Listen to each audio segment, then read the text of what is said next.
네, 안녕하세요. 단위 조작 및 화공 양론, 단위 공정관리로 바뀌었죠. 화공기사 2022년 2회 기출문제 두 번째 시간입니다. 자, 첫 시간은 선생님이 지쳐가지고 짧게 끝냈고요. 자, 봅시다. 42번 Absolute humidity, 절대 습도가 0.02인 공기를 매분 50kg씩 건조기에 불어넣어 젖은 목재를 건조시키려 한다. 건조기를 나오는 공기의 절대 습도가 0.05일 때 목재에서 60kg의 수분을 제거하기 위한 건조 시간은 민으로 물었어요. 42번 정의대로 잘 풀어야 되죠. 자, 42번 이렇게 공정이 있는데 여기 이제 건조기가 있겠죠. 그래서 뭐 이런 거 안 그려도 되고 이 자체를 공정으로 이해하시면 되죠. 그래서 인풋, 아웃풋만 잘하면 되죠. 그래서 인풋인데 얼마예요?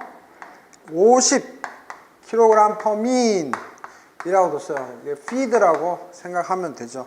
그 다음에 HA, absolute humidity가 0.02 이라고 했으니까 항상 단위는 없는데 그냥 우리가 이렇게 킬로그램 드라이 에어, 그래서 드라이 에어에는 절대로 조심해야 될 게 H2O가 없죠. 그래서 이렇게 인풋이 되고 아웃풋이 물만 증발되죠. 60kg H2O 나오는 또 아웃풋이 이제 건조가 됐어요. HA2라고 합시다.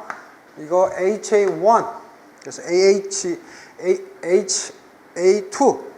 Absolute Humidity 0.05 kg H2O kg Dry Air 요렇게 하면 되고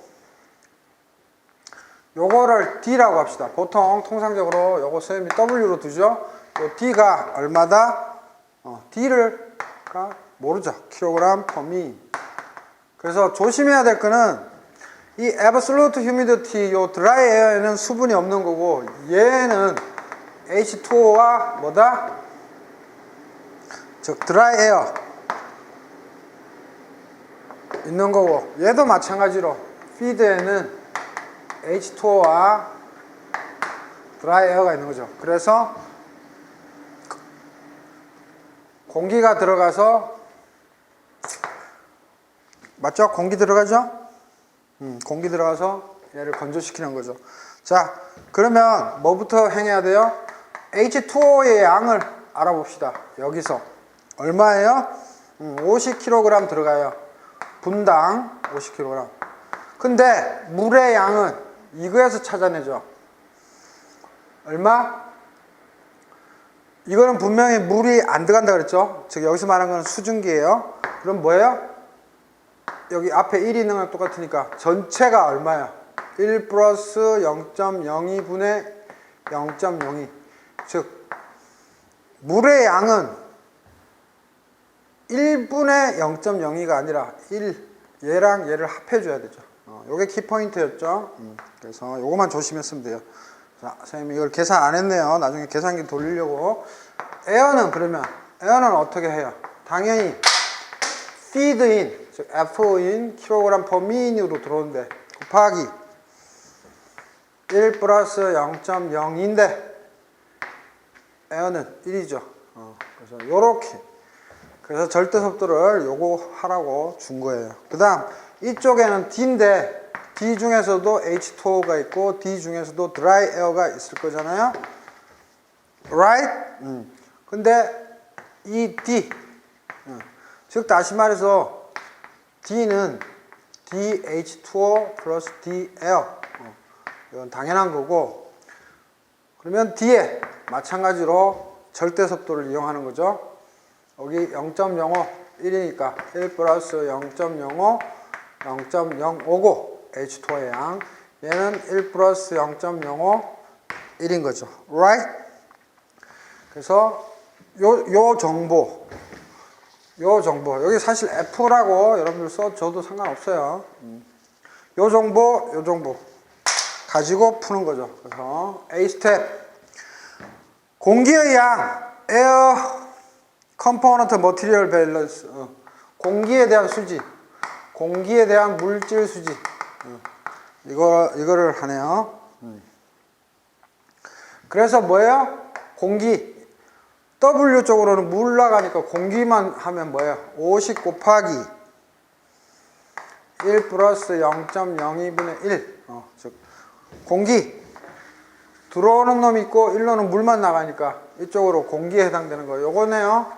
그래서 얘가 D 곱하기 1.1 곱하기 D 곱하기 1 플러스 0.05에 0.1이죠 1. 그래서 우리는 D 값 바로 찾아내 줄 수 있죠. 51.47 계산기 두드리면 킬로그램 퍼미. 이게 공기, 즉 컴포넌트 하나의 성분에 해당되죠. 그래서 공기 컴포넌트를 가지고 한 거고. 자, 두 번째 물에 대한 거 이제 워터. 여기서 물이라기보다 엄밀히 말해서는 뭐예요? 수증기죠, 수증기. 수증기, 그죠? 수증기의 물질 수지. 물이라고 해도 되고 상관없어요. 수증기 물질 수지. 수증기라고 해도 되고 물이라고 해도. 왜냐하면 W로 쭉 건조시킨 그죠? 건조시킨 이 베이퍼가 이거를 나중에 어떻게 해요? 응축기를 통해서 H2O 리퀴드로 만드는 거죠. 그래서 수증기든 물이든 고놈인 거고. 자, 그래서 수증기 물질 수지, 즉 물의 양 어떻게 하면 돼요? 들어오는 놈 50 곱하기 이제 단위 생략하고 퀵으로 적을게요. 0.02 0.02 이게 인풋이고 아웃풋은 뭐예요? 증발되는 물의 양. 건조기니까 증발시키잖아요.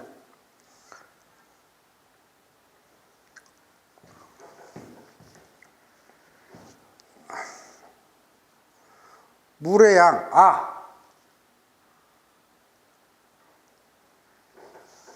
물의 양. 쌤이 여기 뭐 오타를 낸 것 같은데.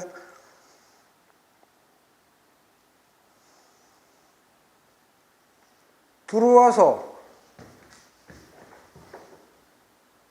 얘 날아가고 하니까 이게 인풋이고 아웃풋을 이쪽에 적었어야 되는데 쌤이 왜 왼쪽에 적어놨지? 60 플러스 이거 다 물이잖아요. 그죠? 근데 시간을 구하라 그랬으니까 T 분당 60 해주면 되는 거고, 또 나가는 게 51.47 곱하기 D를 찾아줬으니까 1 플러스 0.05 0.05 그죠? 따라서 T는 이거는 T분의 60이에요. 그래서 T는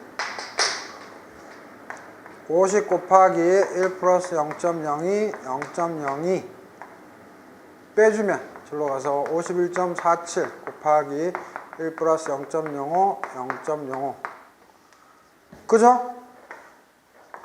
이거 넘긴 상태에서 T 절로 가고 이거 내려오니까 60 해서 60 나누기 이거네요. 그쵸?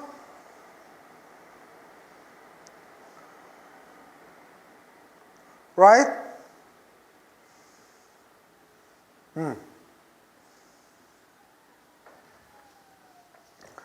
맞나요? 이렇게 하면 40.8 단위는 미인이 되는데 선생님이 해설에 뭘 잘못 적은 것 같은데 다시 한번 봅시다. 절대속도가 0.02로 들어가서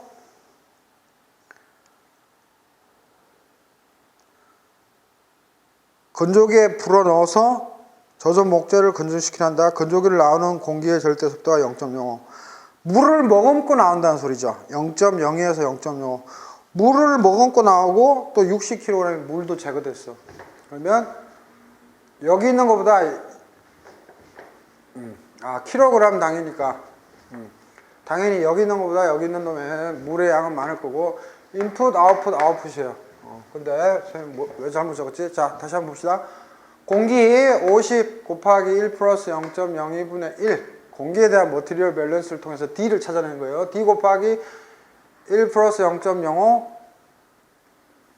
1 그래서 D 값 구해줬고요. 이제는 water 또는 vapor 수증기에 대한 물질 수지 50 곱하기 1 플러스 0.02는 아웃풋 60 시간당 모르니까 미지수 t로 놓고 t분의 60 플러스 그 다음에 51.47 50에서 51.47 물을 더 먹었으니까 그래서 51.47인데 요거에서 워터의 양만 해야 되니까 1 플러스 0.05 0.05 그래서 t는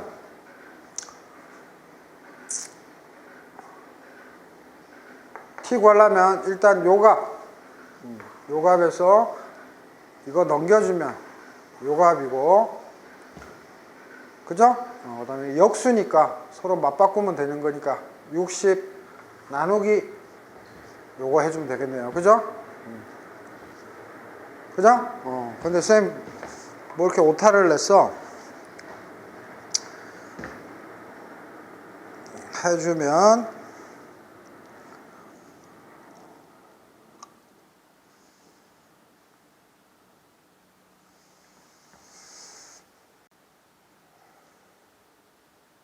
그렇죠. 나가는 거죠.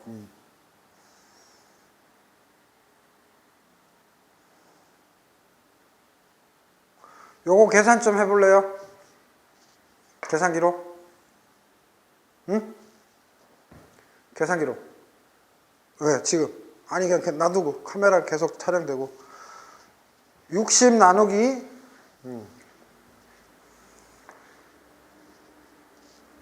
60 나누기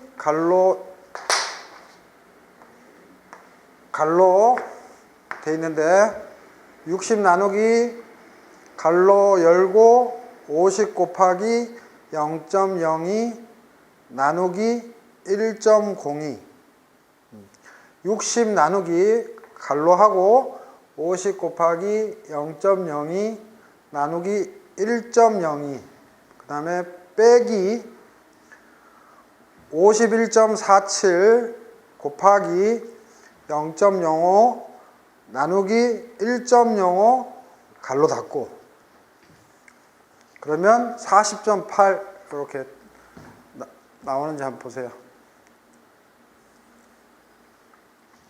갈로를 잘 여기 넣어야 돼요.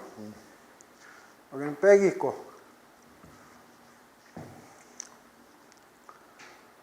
다시 한번 불러줄게요. 60 나누기 그대로 계산기 치면 돼요. 60 나누기 갈로 하고 갈로 열고 그 다음에 50 곱하기 0.02 나누기 1.02 빼기 51.47 곱하기 0.05 나누기 1.05 갈로 닫고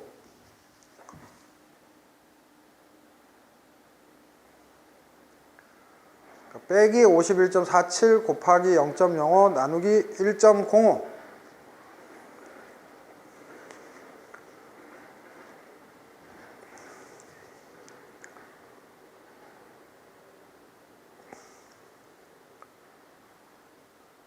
했어요?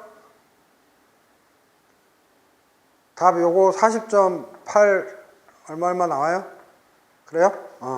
오케이. 여기 이렇게 풀면 됩니다. 쌤이 해설에 엉뚱하게 다뤄놨어. 해설에. 그래서 이렇게 푸시면 됩니다. 지금 있는 분한테 계산 좀 하라 그랬어요. 자, 42번. 그래서 40.8 정답이고요. 큰일 났네. 이거 42번 저 유튜브에 올렸는데 이거 막 엉터리로 계산한 거 올렸는지 아닌지 모르겠네. 자, 43번. 8% NaOH 용액을 18% 농축하기 위해서 21도씨 원액을 내부압이 417mm HG는 증발기로 4540kg/h 질량 유속으로 보낼 때 증발기의 총괄 열 전달 개수는 kcal/m H도씨. 단 증발기의 유효 전열 면적은 37.2m제곱, 8% NaOH의 용액의 417mm HG에서의 B점은, 즉 보일링 포인트는 88도씨. 그 다음에 88도씨에서의 물의 증발 잠열은 547kcal/kg. 그 다음 과열 전기 온도는 110도씨며 액체의 비열은 0.92 kcal/kg 도씨로 일정하다고 가정하고 B점 상승은 무시한다. B점 상승을 무시한다는 소리는 뭐예요? 이거 지금 유튜브에 올린 것 같은데, 우리가 순수 물일 때랑 어떤 혼합액이 됐어. 지금처럼 NaOH가 섞여 있어. 그럼 뭐예요? 끓는 점이 상승하는 거죠. 왜? 붙잡고 있잖아, 물을. 막 증기로 올라가야 되는데. 그죠? 그게 B점 상승인데 그거 무시하고 계산하라. 그 문제죠. 43번. 그래서 봅시다. 그래서 증발기 문제는 변배연력 주기에 딱 좋죠. 자, 봅시다.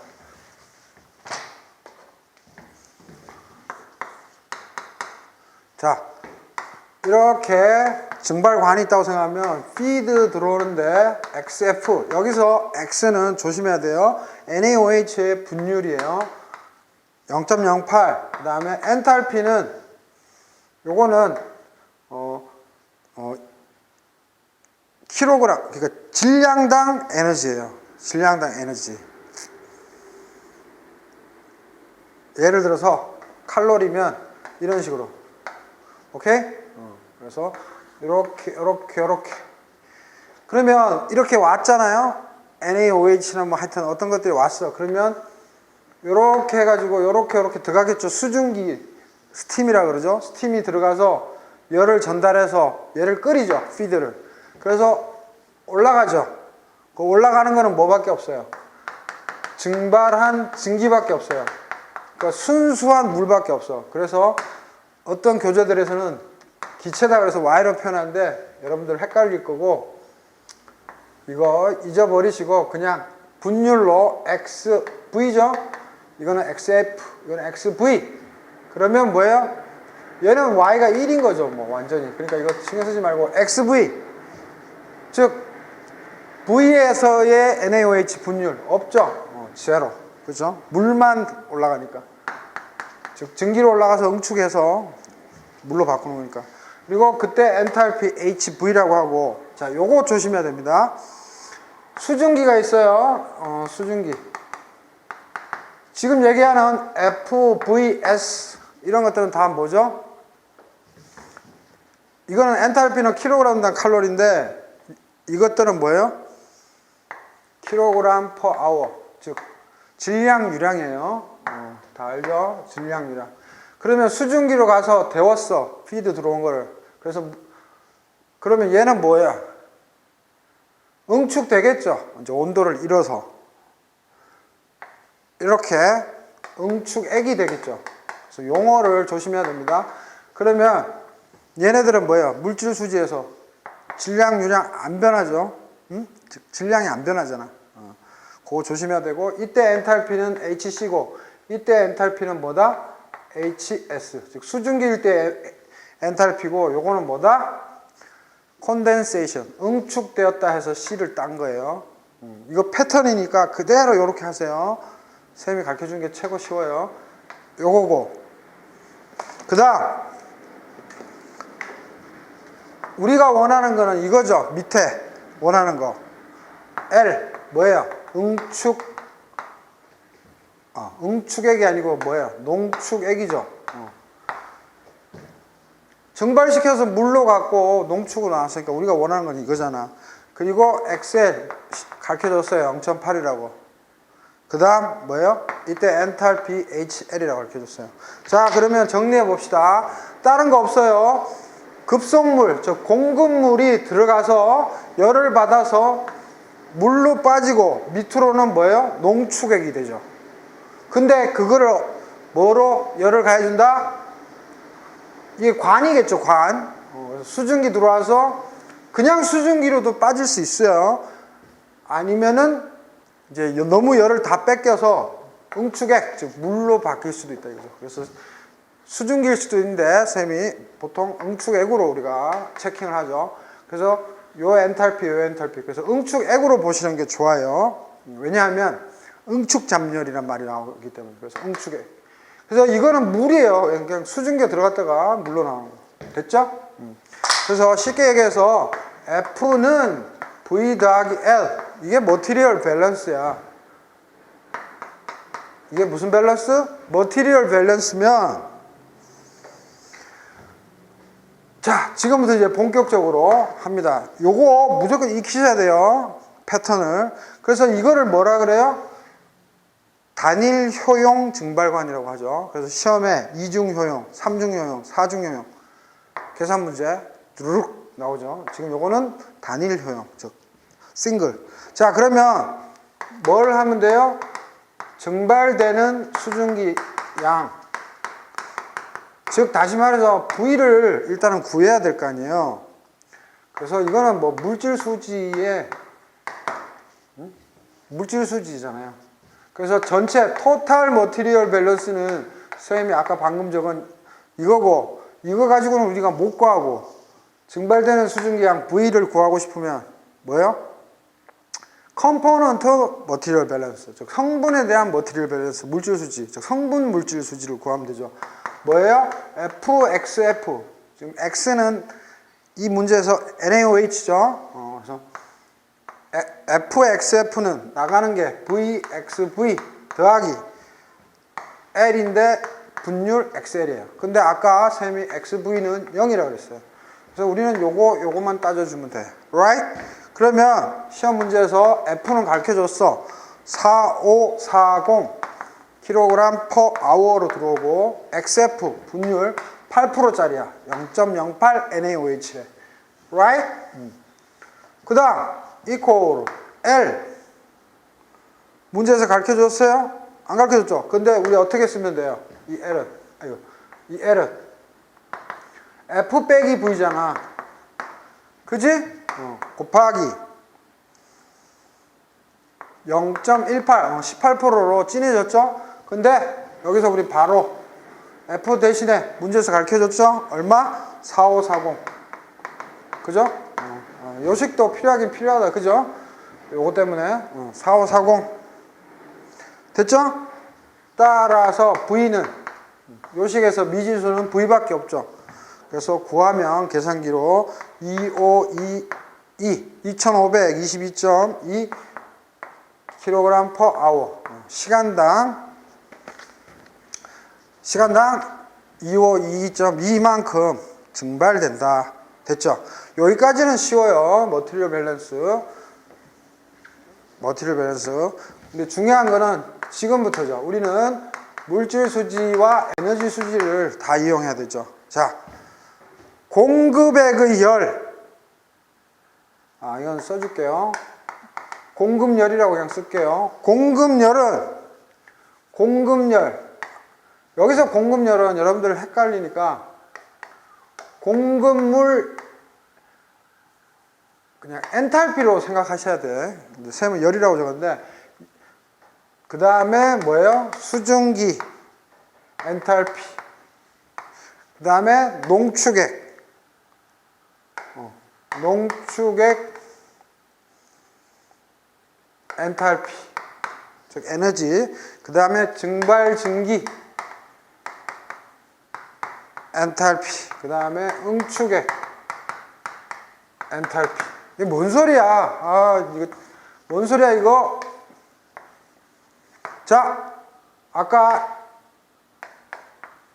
이렇게 피드 되는데 엔탈피만 얘기할게요. 이렇게 가.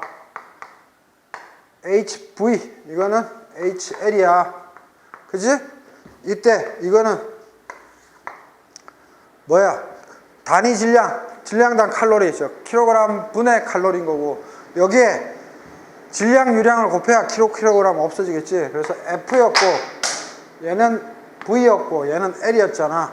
그치? 딴 거 없지? 그 다음 얘는 SS 똑같았지.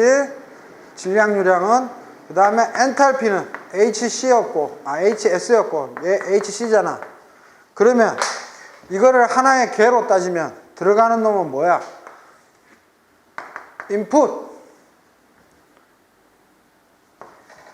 인풋이지. 인풋이니까 뭐야?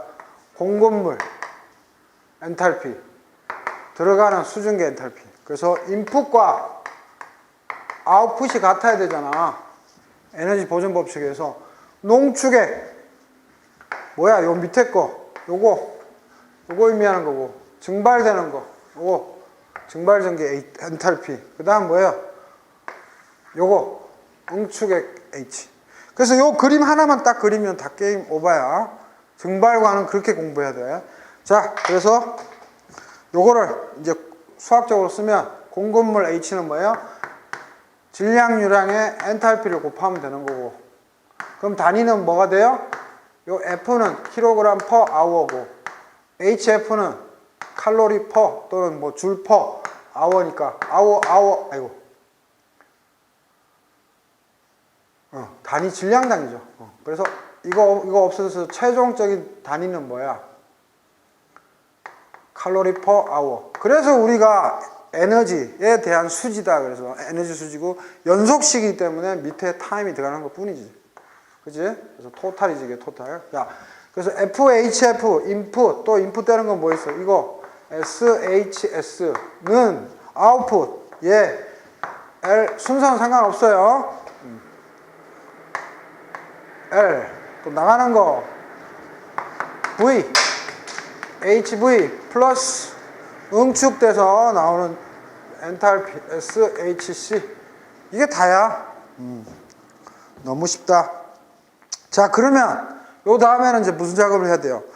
수증기로부터 관으로 전달된 열하고 관으로부터 액체로 전달된 열은 같죠? 무슨 소리예요? 수증기로부터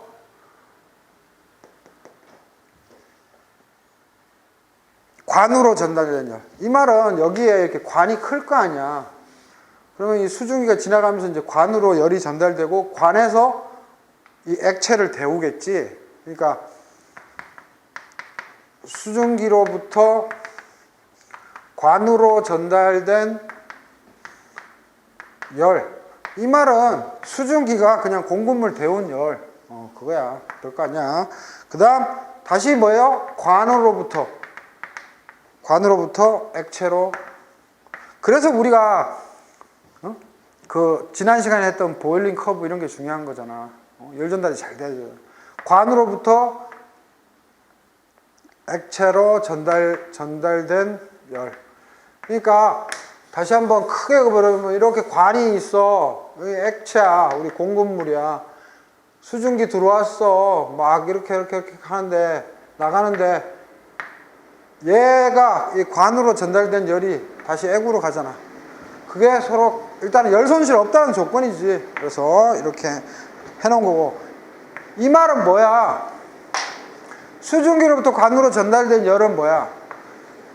요 놈들 한 대로 묶어라 이 소리잖아. 그래서 얘 넘기면 S는 HS 빼기 HC인 거고, 관으로부터 액체로 전달된 열, 즉 다시 말해서 뭐예요?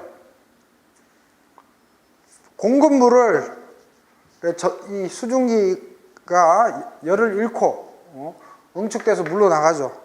그러니까 저거를 이쪽으로 다 넘기면 되잖아. 그래서 VHV 순서 좀 바꿀게요. 이거 먼저 쓰고 얘 쓰면 그 다음 마이너스 FHF 이렇게 되죠. 이게 바로 관으로부터 액체로 전달된 열이 되는 거예요. 그냥 요거니까 넘기면 요 자체가 그냥 그런 의미가 되지. 그래서 또 정리하면, 그래서 얘는 뭐예요? 쉽게 얘기해서 수증기에 물이 됐잖아 완전히. 그러니까 뭐예요? 응축, 그러니까 증발 잡열이 아니고 뭐예요? 응축 잡열. 증발 잡열의 반대가 응축이잖아. 그 다음에 얘는 증발을 수행했죠. 그래서 쌤이 짧게 그냥 증발을 수행한 열량 이렇게 쌤이 그냥 메모리를 했고요. 요거는 즉 공급물이 이렇게 들어와서 이렇게 나갔죠. 그럼 얘가 뭐예요? 얘보다 더 뜨겁잖아요. 그러니까 엔탈피가 더 높을 거 아니에요. 그러니까 요게 뭐예요? 그리고 얘는 비등, 즉 뭔 소리가 하면 피드는 좀 차갑잖아. 근데 막 보일링 포인트까지 올려가지고 얘 뺐으니까 여기에 있는 나오는 액체도 뭐예요? 기화만 안 됐지 액체 상태지만 보일링 온도에 가깝잖아. 그지? 보일링 온도. 그지? 그러니까 당연히 얘보다 엔탈피가 클 것이고, 그래서 얘는 뭐다? 공급액을 비등 온도, 보일링 포인트 비등 온도까지 올리는 열량이 되는 거죠. 그죠? 그래서 아까도 얘기했지만 비점 상승이 무시된다는 거는 뭐예요? 농축액의 증발 잡열이 물의 증발 잡열하고 그냥 갖다 이렇게 놓고 풀으란 거예요. 그러니까 뭔 소린가 하면 용액은 순수한 물보다 보일링 포인트, 즉 B점이 높을 수밖에 없어요. 물만 있으면 쭉 올라가지만 끓어서 건더기들이 있으면 가리죠. 그리고 뭐 여러 가지 분자간 인력도 있고, 그래서 B점 상승 우리가 알고 있잖아요. 자, 그래서 다 필요 없고 원래 이런 식으로 쭉 푸는 게 제일 빠른데, 제일 뭐예요? 정석인데 뭐예요? 쉽게 빨리 풀 때는 뭐라고 풀어요? 그냥 Q 써서 즉 수증기의 이 응축 잡열이 Q라고 놓으면 뭐예요? 이 수증기가 물이 되면서 수증기가 돌아와서 물이 되면서 다 쓴 이 에너지는 어떤 게 어떻게 바뀌었어? M.F, 저 책들마다 M. 해서 질량유량을 쓰니까 쌤이. 그 다음에 CP, 액체나 고체는 정압 연료량이죠. 압력에 영향 안 받잖아. 기체는 정용 연료량이고. 그래서 뭐 비열이나 이런 거 가르쳐주면 그냥 CP라고 아시면 돼요. 액체나 고체는. 그죠? 그래서 CP 델타 T, 이 말이 뭐예요? 공급물의 그 온도 변화죠. 즉 이게 뭐가 돼요?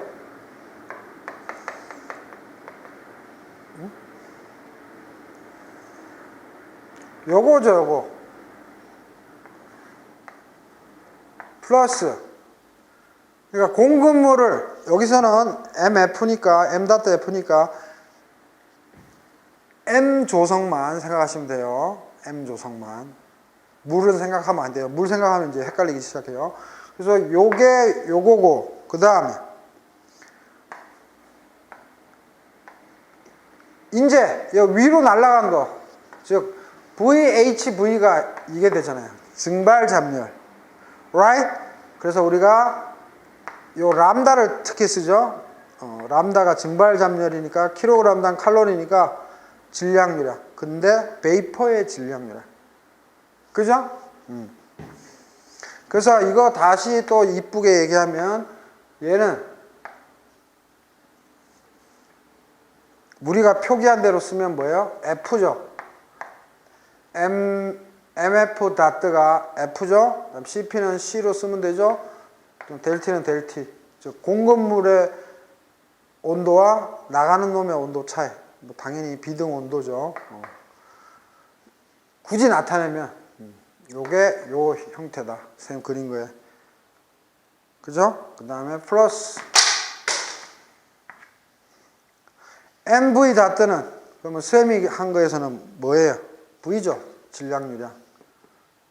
요 자체가. 그 다음에 람다는 똑같이 람다 그냥 써주고.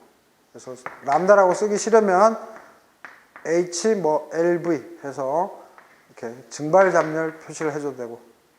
오케이? 요게 요거예요.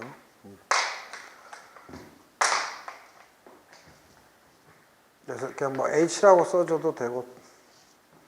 그래서 다시 정리하면 원래 요렇게 해서 H는 해서 요렇게 수식을 표현하면 되는데 책들마다 다 틀리다. 그래서 요렇게도 하더라.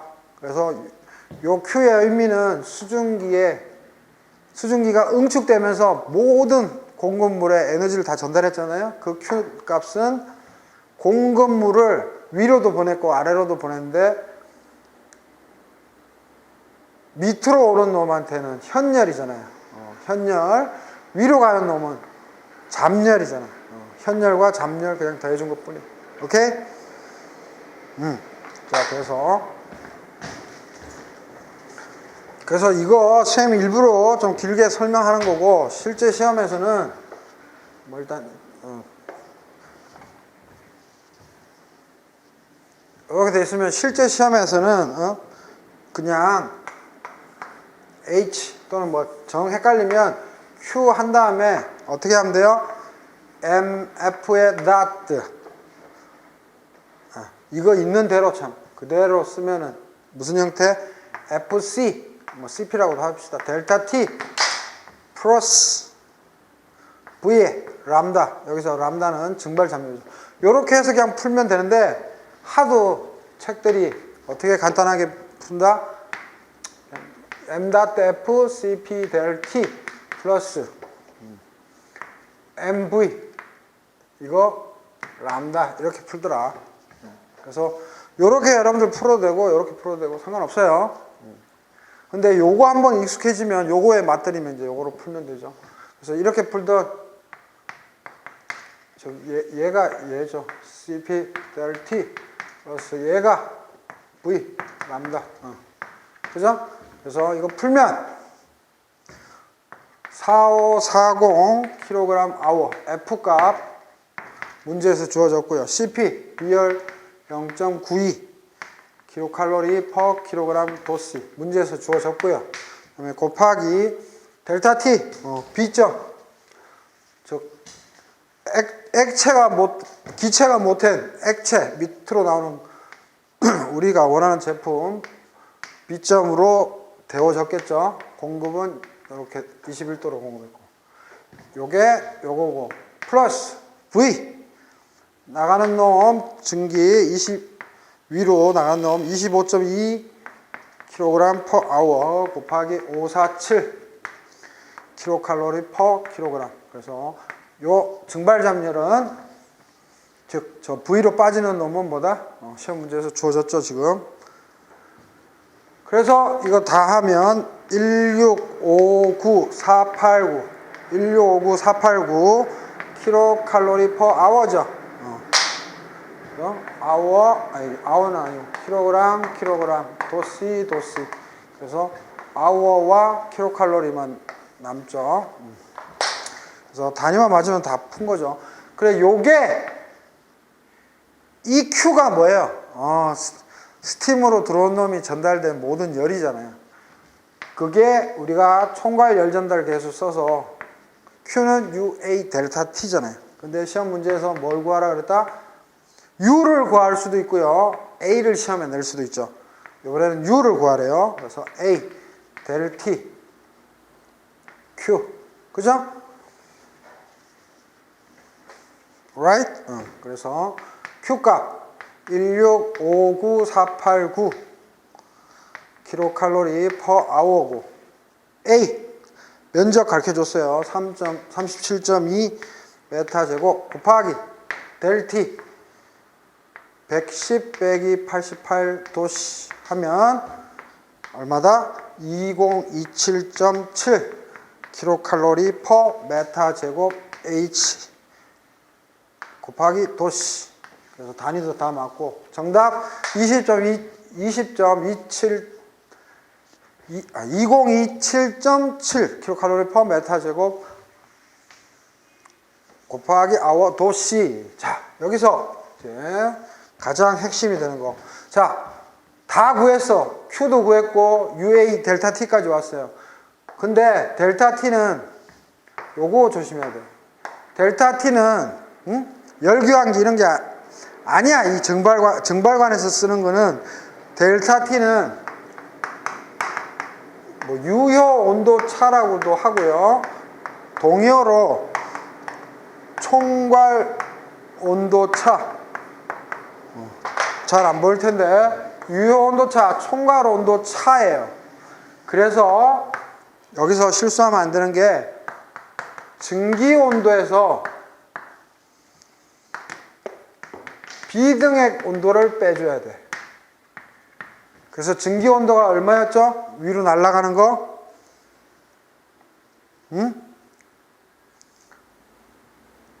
위로 날아가는 게 아니고 뭐예요? 들어오는 증기 110도 이거를 써줘야 되고, 비등액 온도는 뭐예요?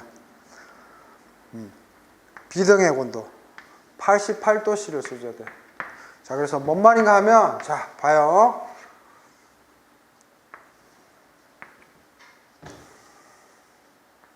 이렇게 가는데 방향을 여러분들 헷갈리니까 요렇게 가는, 이렇게 따집시다.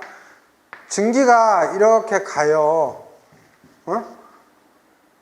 그리고 향유든 향유든 그러니까 카운트 커런트든 코 커런트든 향유든 병유든 어쨌든 보통 우리가 향유를 쓰니까 이렇게 그리자고 치자고요. 공급물의 온도 몇 도였어요? 공급물 21도씨였잖아요. 이거 헷갈리니까 21도씨로 공급이 돼서 밑으로 빠지는 온도가 뭐예요? 끓는 점 온도인 88도씨로 탑 밑으로 나오죠. 그리고 또 증기로는 위로 가고, 그죠? 근데 문제가 뭐예요? 이거는 위로 올라가는 V도 있고 L도 있기 때문에 이렇게 우리가 이중간 열교환기처럼 이렇게 표현하면 안 돼. 그리고 또 증기가 이렇게 갈 때 응축 잡열이 있어서 분명히 슬로프가 이렇게 변한다고. 증기가 똑같은 온도를 엔지니어링상 있을 수가 없어. 그래서 이런 것들이 복잡하니까 그냥 요 델T, 유효 온도차, 총괄 온도차는 그냥 편하게 이렇게 복잡하게 해서 로가리즘 민, 대수평균을 하지 마라. 그게 쌤이 지금 전해주고 싶은 거예요. 그래서 쉽게 얘기해서 이렇게 들어가고 나오잖아요. 공급액이 F로 들어왔어. 이거 액체야. 아까 몇 도짜리였지? 1도짜리였잖아. 얘는 몇 도짜리야? 110도짜리로 들어와. 그래서 열을 주고 온도가 떨어지겠지. 즉 마이너스, 즉 작다는 거야. 마이너스는 110보다는 작게 빠지잖아. 이거를 이중 열교환식으로 대수평균 쓰지 말라는 거지. 그래서 어떻게 써라? 유효 온도차, 총괄 온도차. 요거 다 맥케이브나 이런 데 상세하게는 없지만 이제 쌤은 책을 많이 갖고 있잖아요. 그래서 총괄 온도차는 증기 온도, 그냥 들어오는 놈 얘에서 이제 피드가 들어와서 웬만큼 돼서 88도씨가 그냥 된 액체가 올라가고 기화하고 그냥 공급물로 나오는데 비등액일 때 그 온도 그냥 써라. 그죠? 그래서 여러분들은 요렇게 외우셔야 돼. 델타 T, 총괄 온도차로 외우세요. 총괄 온도차는요, 공급되는 증기 온도. 왜냐면 위로도 증기 나가니까 헷갈리잖아. 공급되는 증기 온도 빼기 비등액. 즉, 이거로 뜨거워지면 이 전체가 뭐예요? 88도씨에서 한 놈 올라가고 한 놈 내려가는데 이 비등액 온도로 세팅을 해라. 알겠죠? 즉 이 말은 뭔 말인가 하면 들어와서 F로 들어와서 21도씨로 들어와서 88도씨까지 데우는데 필요한 에너지도 있었죠. 그죠? 그리고 나서 위로 샥 올리는, 즉 증발시키는 에너지도 있었는데 뭐예요? 21도씨에서 88도씨까지 올라가는 열은 상대적으로 작다라는 의미가 돼요. 그걸 무시하겠다는 거죠. 그래서 approximation. 그래서 절대로 델타 T, 뭐 LMTD인가요? 이런 거 쓰지 마. 증발관에서는 요거 공급되는 전기온도 빼기 비등의 온도. 그래서 좀 중요하고 오래간만에 증발기 나왔으니까 해드린 건데, 요렇게 그림 항상 그리시고요. 그 다음에 요렇게 Q값 해도 되고요. 시험 문제에서 M.닷 식으로 나오면 요렇게 그냥 하시면 돼요. 그죠? 그래서 별 차이 없죠? 똑같아요. 그리고 Q는 UA 델타에서 A를 묶거나 U를 묶거나, 또는 뭐요? 이 세 개가 다 가르쳐주고 Q를 묶거나, 또는 델티도 물을 수 있고 한데 통상 U나 A를 묻는다. 둘 중에 하나 가르쳐주고 Q는 우리가 구해야 되는 거고요. 그리고 델티는 항상 총괄 온도차 대 공급되는 수증기 온도, 공급되는 스팀의 온도 빼기 비등액, 즉 B점 온도를 꼭 넣어줘라. 이게 핵심이고요. 됐죠? 이제 설명 다 했죠? 여러 번 반복해서 설명드렸으니까 이해가 될 겁니다. 중요해서 얘기를 한 거예요. 오케이? 그래서 증발관, 물질 수지, 에너지 수지. 저렇게. 그쪽으로도 나는 M.로 표현하고자 싶은 사람은 다 저것들 F, L, V, 그 다음에 그 스팀 파트의 S 다 M.로 표현해도 돼요. MS의 닷. 이것도 똑같은 놈이니까 뭐 이렇게 똑같이 표현하면 되고,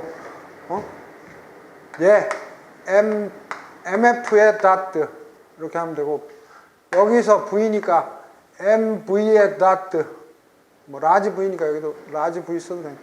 요 밑에 거는 L이니까 이 L 대신에 ML 닷. 그죠? 요렇게 자기 스타일대로 해도 돼요, 사실은. 됐죠? 이제. 그래서 43번 좀 중요했다. 그래서 2차 필답에도 나올 만한 거예요. 자, 그 다음에 44번. 건조장치의 선정에서 고려할 사항 중 가장 중요한 사항은, 이건 뭐 2022년 1회 46번에서도 나왔어요. 44번. 그래서 흡연 상태. 그죠? 그래서 쌤이 한번 조금 더 조사를 해봤는데, 조금 유식하게 뭐라고 쌤이 흡연 상태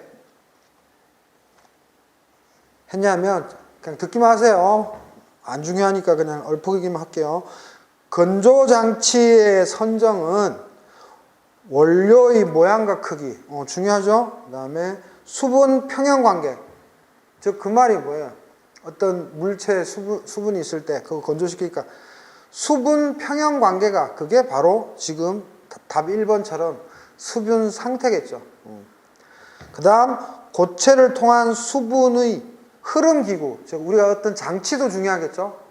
그래서 여기서는 흐름 기구라는 말이 뭐야? 기구가 영어로는 mechanism이죠. 그렇게 이해하시면 되고, 그 다음 기화에 필요한 열의 공급 방법, 그죠? 기화를 시키려면 열을 공급해야 되잖아요, 건조기에서. 그래서 그 히팅 메소드, 방법론적인 것도 중요하고요. 그런 것들인데, 지금 2번 화학 포텐셜, 3번 엔탈피, 4번 반응 속도, 뜬구름 잡는 얘기라 답이 1번. 너무 쉬웠어요. 자, 45번은 한번 제가 증명해 드릴 텐데, 2019년 2회 40번하고 똑같고, 표만 숫자를 표로 줬어요. 그래서 2019년 2회 40번하고 같은데, 쌤이 하겐푸아즈식으로 한번 증명을 할게요. 그래서 요건 다음 시간에 하고요. 46번 HTTP에 대한 설명으로 가장 거리가 먼 것은 이거는 2016년 1회 40번하고도 같죠. 그래서 정답 2번입니다. 1번 Height equivalent to a theoretical plate. 그래서 그거에 첫 글자들 딴 거죠. 그 다음 2번 HTTP 값이 1m보다 클 때 단의 효율이 좋다. HTTP는 작으면 작을수록 좋은 거죠. 등 이루다는데, 자, 우리가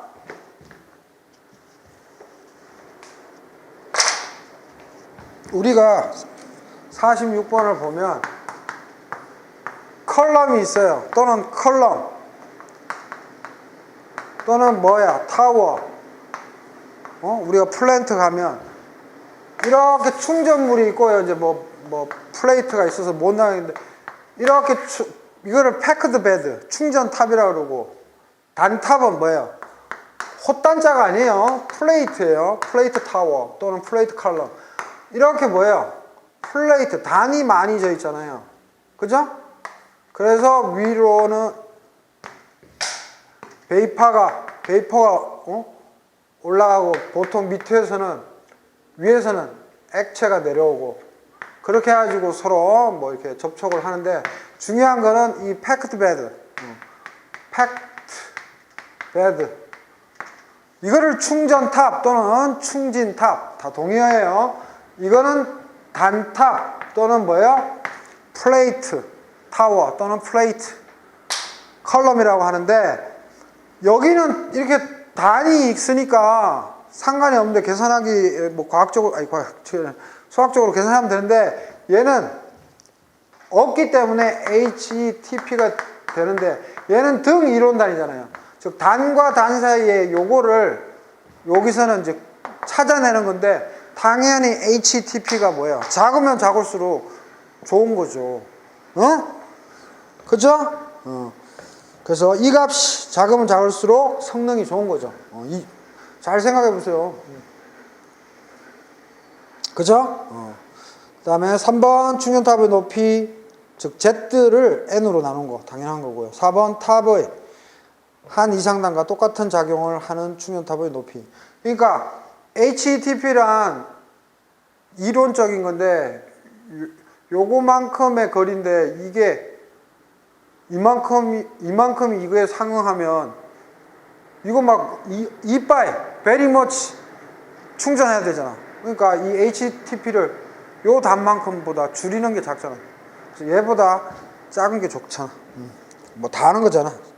자, 46번의 정답 2번. 너무 쉽고요. 47번 비등곡선. 아까 했고요. 48번 확산에 의한 분리 조작이 아닌 것은 증류, 추출, 건조, 여과. 4번 여과가 틀렸죠.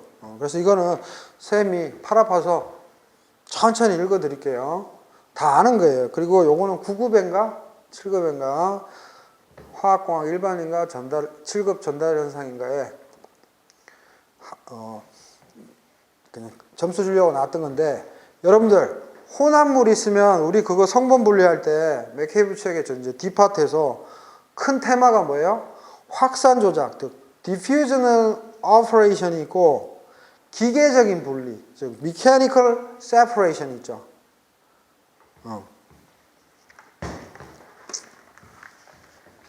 안 되겠다, 써야 되겠다. 제목만 쓰고 설명은 말로 할게요. 중요해서. 그러니까 우리가 혼합물을 성분 분리하려고 하는 거잖아요. 사실은 물질 전달이라는 것은. 그래서 가 보면 뭐예요? 확산 조작. 맥케이브 책에 잘 돼 있어요. 이게 영어로는 diffusional operation. 즉 확산 성분의 뭐예요? 농도 구배, 농도 기울기 다 동의어죠. 영어로는 concentration. 즉 농도의 gradient가 구배, 기울기죠. 자, 그러면 뭐가 있어요? 증류, 추출. 당연히 침출도 해당되는 거고, C, 흡수, 그거에 반대되는 탈거, 다 확산해야 하는 거죠. 즉 물질 전달하는 거. 그다음에 결정화. 그다음에 증습, 즉 습기를 넣어주는 거 또는 탈습, 습기를 빼주는 거. 이런 거는 이제 객과 기계공학과 애들 냉동장치나 이거 건조기나 이런 거 걔네들 잘 만들잖아요. 또 걔네들이 그쪽 파트에서 이거 작은 무시하잖아. 그다음에 F 건조, 그다음에 G 막분리, H 흡착. 이거 다 물질 전달인데 그 중에서도 확산 조작인 거예요. 그다음에 기계적 분리. 일단 제목만 언급할게요. 기계적 분리는 영어로는 mechanical separation이에요. 그래서 뭐가 있어요? 스크린, 즉 채 같은 걸로 거르는 거 또는 뭐예요? septum 뭐예요? 경막이죠. 경막. 얘는 채고. 우리 채로 막 치잖아요. septum은 경막이고 또는 경막, 다른 말로는 여과 매체는 미디움, 여과는 뭐예요? 필터 미디움.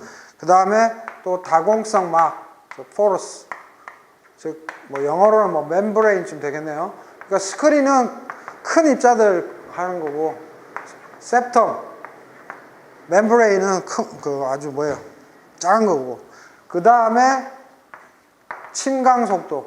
무거운 놈은 천천히 침강될 거고, 빨리 침강될 거고, 낮은 놈은 적게 침강될 건데. 자, 이제부터 얘기할게요. 혼합물을 분리하는 거는 확산 조작이 있고 기계적 분리가 있는데, 이 확산 조작이 우리가 말하는 물질 전달의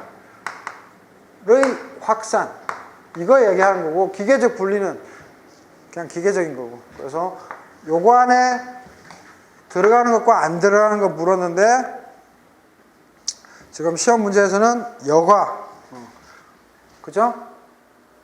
septum, 여과 매체, 여과. 그래서 맥케비 책의 맨 뒷 챕터 쪽에 있죠. 자, 여기서 쌤이 이거 왜 써줬냐면, 요거는 쭉 눈팅만 하면 되고, 이 내용들이 쌤이 좀 이쁘게 정리했는데 읽어볼게요. 증류, 저비점 물질이, 끓는 점이 낮은 물질이 액상을 통해 계면으로, 그리고 계면에서 벗어나 증기 속으로 확산. 그래서 디퓨전, 확산인 거고요. 추출 또는 추출은 액액 추출이고 침출은 고액 출출이죠. 추출. 용질이 추출 잔류물, 즉 라피네이트를 통해 계면으로, 즉 인터페이스. 계면은 상과 상 사이죠. 그리고 추출물로, extract, 추출물로 확산. 그래서 다 확산인 거예요. 그 다음에 흡수 탈거, 말할 것도 없고요. 결정화, 한번 들어보세요. 용질이 모액을 통해 결정으로 확산해서 고체 표면에 침적되는 거. 즉, 결정화도 확산이에요. 뭔 소리야? 용액이 있어요. 결정이 생길 수도 있고, 처음에 생길 수도 있고, 결정을 넣어 놓을 수도 있는데, 뭐예요? 그 모액 중에서, 즉, 탱크에 쉽게 얘기해서 탱크에 물하고 어떤 성분 넣어놨을 거 아니에요. 그러면 물 말고 그 용질이 결정에 가서 탁탁탁 붙어서 결정이 커지는 거잖아요. 그죠? 그것도 확산이다 이거죠. 확산은 다른 거 없어요. 어렵게 생각하지 마세요. concentration gradient예요. 농도 구별. 우리가 열이 높은 데서 낮은 곳으로 가듯이 농도가 높은 곳에서 낮은 곳으로 가는 게 그냥 디퓨전이에요. 알겠죠? 근데 이제 우리가 물질 전달에서는 뭐예요? 확산에도 또 깊이 들어가면 뭐예요? 몰레큘러 디퓨전, 즉 분자가 아주 미세하게 확산하는 게 있고, 벌크, 즉 난류 확산 또는 에디 확산이라고 하는 벌크 자체가 이렇게 mass transfer. 그래서 mass transfer는 뭐예요? 몰레큘러 디퓨전과 난류 확산 두 개 합친 거죠. 어쨌든 여기서는 그냥 concentration gradient로 보시면 돼요. 그 다음에 증습 탈습은 액상이 순수하기 때문에, 즉 여기서 액상이랑 물밖에 없으니까 순수한 거죠. 때문에 농도 기울기가 존재하지 않는다. 당연하죠. 액상 파트에서는. 근데 액상을 통한 확산이 없다. 당연한 거고. 그러나 증기는, 즉 액상과 기상이 있다면 기상에 있는 증기는 기액, 계면, 즉 인터페이스로부터 기상으로 또는 기상에서 기액 인터페이스로 확산. 그러니까 즉 다시 말해서 기상 쪽에, 그러니까 물과 수증기면, 물과 공기에 있는 수증기면 그 물 수면에서 물 쪽은 농도 구배가 전혀 없는 거잖아요. 근데 공기, 즉 수증기가 있는 그 부분에서는 물 쪽으로 올 때 농도 구배, 즉 농도 차이가 있다. 이건 거죠. 뭐 쉽게 생각하시면 됩니다. 그 다음 건조. 액체 물이 고체를 통해 고체 표면으로 확산을 일단 한 다음 고체 표면에서 뭐예요? evaporation, 기화하죠. 그 다음에 증기 상태로 또 기체의 확산. 그래서 건조도 확산이라는 거. 그 다음에 막 분리는 membrane separation. 여기서 다공성 막하고 헷갈리시면 안 돼요. 이거 다 여과 관련된 거예요. 헷갈리겠다. 그냥 여과라고만 생각하세요. 경막, 시험에서 septum, 경막, 여과. 이렇게 해야 되겠다. 자, 막분리 여기 봅시다. 막분리 뭐예요? 모든 상에서 확산이 일어난다. 즉 분리막의 양쪽 유체와 분리막 자체에서 확산이 일어난다. 뭐 어렵게 생각하지 말고 삼투압 또는 역삼투압 알죠? 일로도 가고 일로도 가고 하는데 이게 다 뭐예요? 농도 구배에 의한 거잖아요. 그리고 요 자체도 만약에 포러스가 있으면 요게 막이면 여기서도 농도 구배가 있다. 그런 말이에요. 그러니까 어렵게 생각할 필요 없어요.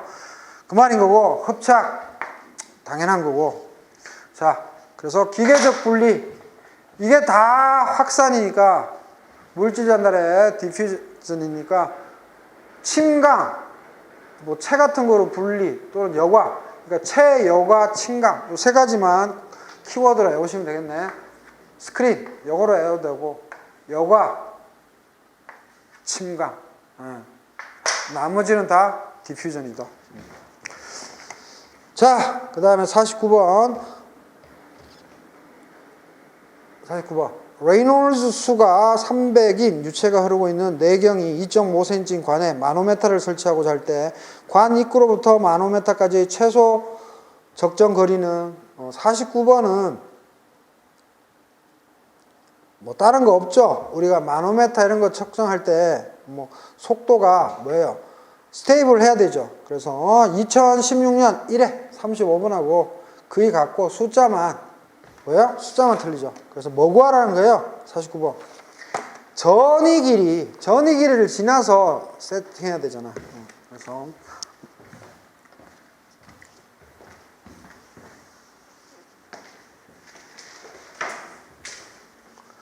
자, 그래서 보시면 49번에 이 전이 길이 transition length잖아. 그지? 이게 의미하는 게 뭐예요? 완전 발달된 흐름이 될 때까지의 거리. 뭐예요? fully developed. 이거 뭐 다 했는데 이거 developed flow. 즉 완전 발달 흐름이 될 때까지의 거리. 그래서 관이 있으면 뭐예요? 처음에는 막 이렇게 가다가 이 중심에서 최대 속도가 되면서 뭐예요? 즉 다시 말해서 이거 뭐예요? 아까는 농도지만 이거는 velocity, 속도 구배. 구배란다. 요런 거를 뭐라 그래요? 프로파일이라고 그러죠. velocity 프로파일. 속도 프로파일이 일정해지는 데 걸리는 거리죠. 뭐부터? 관 입구로부터. 그래서 관 입구부터 해서 얘부터 뭐예요? 일정하죠. 그러면 얘까지를 뭐라 그래요? transition length. 그죠? 그래서 측류하고 난류 있는데 난류는 LT가 40에서 50 곱하기 D인 거고, 충류일 때는 이 공식 암기해야 되죠. 이거는 경험적인 거라. 0.05 레이놀즈 넘버, 그 다음에 관의 직경. 그래서 0.05 곱하기 레이놀즈 넘버 300 무차원 수정 D 메타로 답하라 그랬죠. 그러니까 다이메타 관의 직경 0.06 메타로 바꿔줍니다. 계산기 두드리면 0.375 메타. 그죠? 그래서 2016년 1회 35번에서도 유사하게 풀었던 거고, 자주 보는 유형이죠. 자, 50번. 증류에 대한 설명으로 가장 거리가 먼 것은 증류, 디스틸레이션 꼬박꼬박 나오죠. 이거는 제가 단원 문제 할 때 풀어드렸어요. 2008년 1회 59번하고 같고요. 단 Q는 공급 원료 1몰을 원료 공급단에 넣었을 때 그중 탈급으로 내려가는 액체의 몰수이다. 그건 다 알고 있고요. 1번 최소 환류비일 경우, 최소 환류란 것은 뭐예요? 단수가 망하는 경우죠. 그래서 이론 단수는 무한대로 된다. 맞고요. 2번 포종을 사용하면 버블 캡이라 그러죠. 하면 기획 접촉의 효과가 좋다. 당연하고요.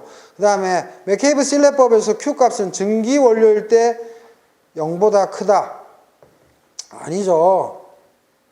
차가운 원액이면 뭐예요? Q가 1보다 크고, 비등에 있는 원액은 Q가 1일 때고, 부분적으로 기화된 원액, 즉 공급되는 게, 즉 액체와 증기 혼합일 때는 Q가 0에서 1 사이, 포화전기 Q는 0, 과열증기 원액 Q는 0보다 작다죠. 그래서 Q값은 증기 원료일 때 0보다 크다. 증기 원료면 뭐예요?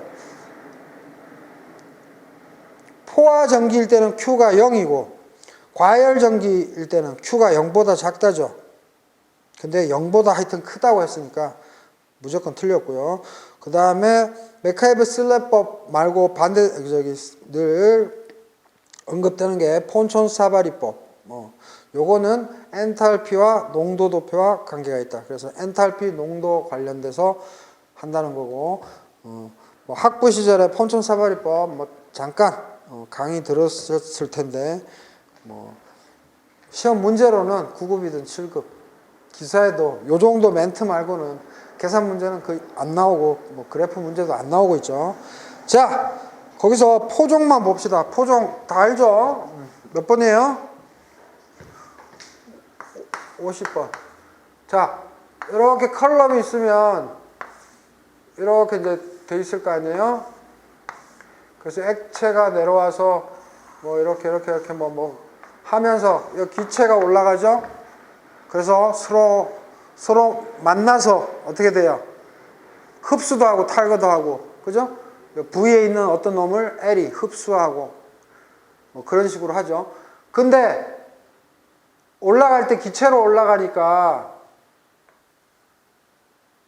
탑이 있으면 여기 살살살 빵꾸 뚫려 있겠죠? 그죠? 그래서 뭐야? 여기도 다 빵꾸 뚫려 있어요. 이거는 그냥 사이드 뷰에서 딱 본 것 뿐이지, 다 구멍 빵빵 뚫려 있겠죠? 그래서 이렇게 막 이렇게 올라가고, 얘는 막 우르르 내려오죠. 여기도 당연히 이만큼의 액체가 쌓이게끔 해가지고 기획 평형을 이루겠죠. 그래서 어쨌든 이런 식으로 플레이트 단면만 보면 이렇게 구멍이 있어서 요 사이로 V가 올라가는 거고, L이 내려와서 만나서 서로 접촉 시간을 갖는데, 포종이란 뭐다? 버블 캡이라고 했잖아요. 즉 이 버블, 즉 얘가 기체잖아요. 버블, 이렇게 캡을 이렇게 다 캡을 이렇게 해놔가지고, 그러면 어떤 현상이에요? L이 와서 이렇게 가야 되니까 더 접촉할 수 있는 시간이 많겠죠.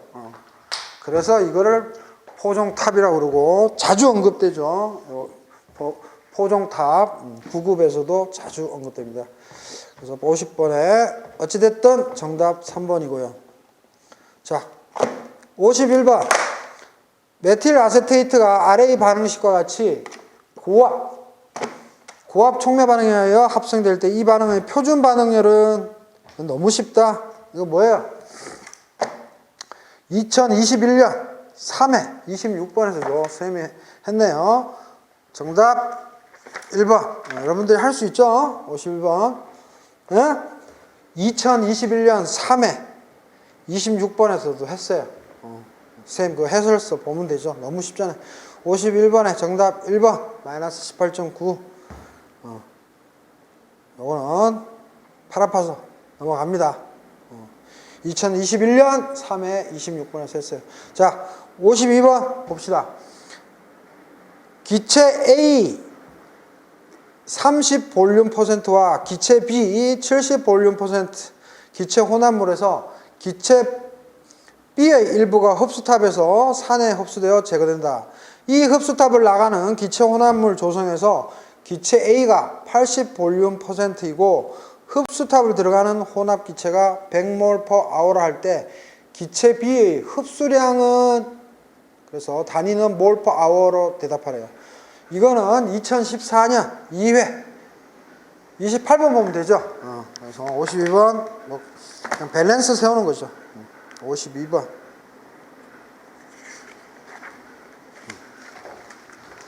자, 봅시다.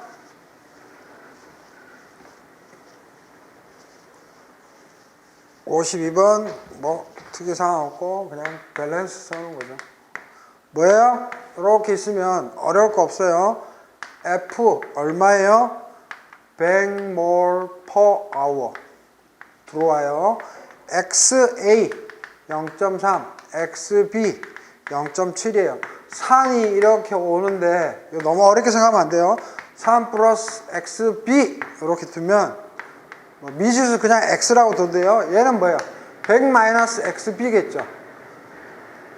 B 성분 XB라고 했으니까 얘 흡수된다고 했으니까 이거죠? 몰 per hour 되게 간단하게 생각하면 됩니다. 이거 성분 XA 0.8, XB 0.2 따라서 B에 대한 머티리얼 밸런스만 세우면 끝나요. 그래서 100 중에 B가 0.7이 있고요. 이퀄 여기로 나가는 거는 100 빼기 XB는 얼마 있어요?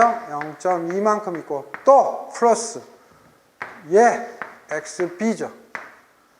미지수 하나밖에 없네요. 따라서 다 했던 거예요. XB는 62.5 몰 per hour. 그죠? 그래서 너무 어렵게 생각하면 안 돼요. 미지수가 무지 많이 필요하네. 이렇게 생각하지 말고 간단하게. 오케이? 자, 그 다음 53번 봅시다. 각기 반대 방향의 시속 90km로 운전 중인 질량이 10톤인 트럭과 2.5톤의 승용차가 정면으로 충돌하여 두 차가 모두 정지하였을 때 충돌로 인한 운동에너지의 변화라면, 야, 이건 쌤 고등학교 때 물리 쌤 때는 물리 원투, 화학 원투, 뭐 지구과학 원투, 생물 원투 이런 게 있었는데 그거 생각납니다. 왜 내는지 모르겠어요. 단위공정관리에. 그래서 이 문제는 2017년 2회 14번도 있지만 2012년 단원 문제에서 풀어드렸을 거예요. 2012년 4회 27번 참조하면 되고 숫자만 바꿨어요. 숫자만. 이거 왜 내는지 모르겠어요. 이게 문제은행식이라 이거는 출제위원이 손을 못 건든 것 같아요. 그냥 그 공단에서 그냥 무작위로 한 것 같아요. 출제위원이었으면 이런 거 안 내죠. 뭐 어느 쪽 겁니까? 그래서 2012년 4회 27번 동일하고 숫자만 틀려요.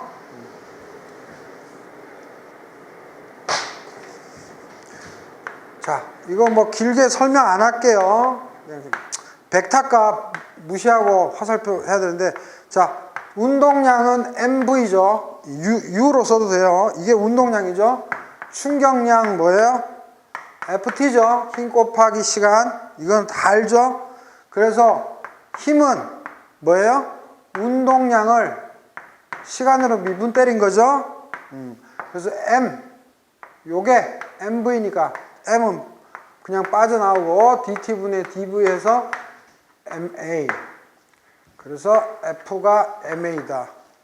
요거 고등학교 물리 때 한 거고, 그 다음 실컷 이거 설명하고 나면 그건 또 적용 안 하더라고. 그 다음에 운동량 보존 법칙.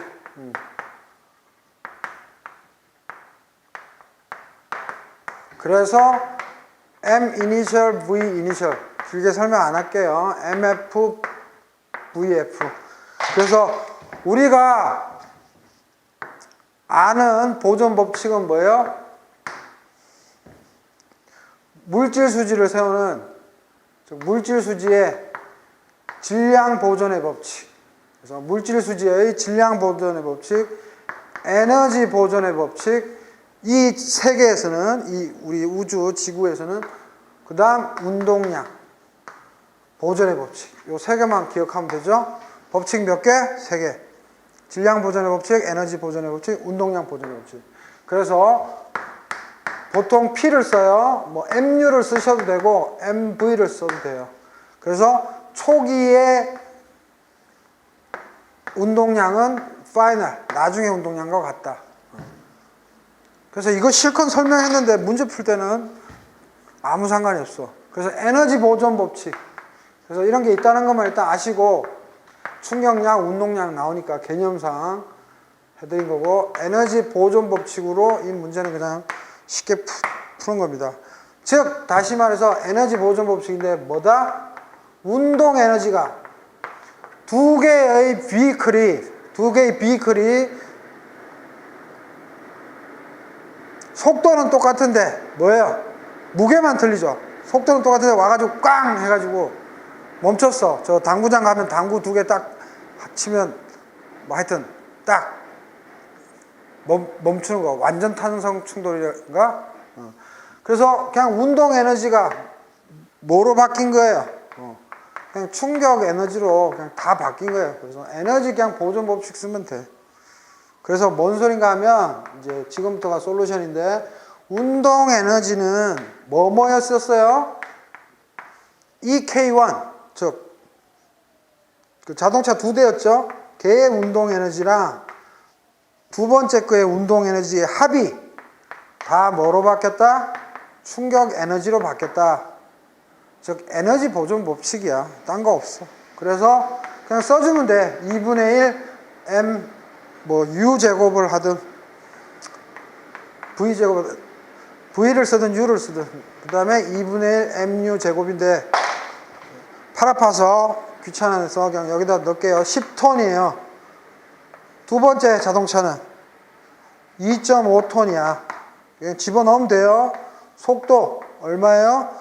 90kg/h. 이 U에다가도 속도는 똑같았죠? kg/h. 그래서 톤이니까 킬로그램으로 단위 환산만 해주면 되고, 초죠. 초니까 3600초분의 1hour. 그죠? 그래서 이거 시큰 설명했더니 이거랑 관련이 없더라고. 그래서 다 풀어줬던 거고, 자, 지금 이 값인데, 이 값 단위 환산만 해주면 돼요. 1톤일 때 1000kg 다 대입해 주시고, 곱하기 3600초일 때 1hour 제곱, 여기 제곱을 해야 단위 없어지니까 곱하기 1km, 1km가 1000m 제곱 해주면 3906250 kg 메타 세크 제곱이 나와요. 그죠? 여기 제곱이 들어갑니다. 그러면 여러분들 알죠? 3906250 그대로 써주고, 킬로그램에 메타 빼주고 메타 세크 제곱 하면 어떻게 돼요? 이거 가속도죠?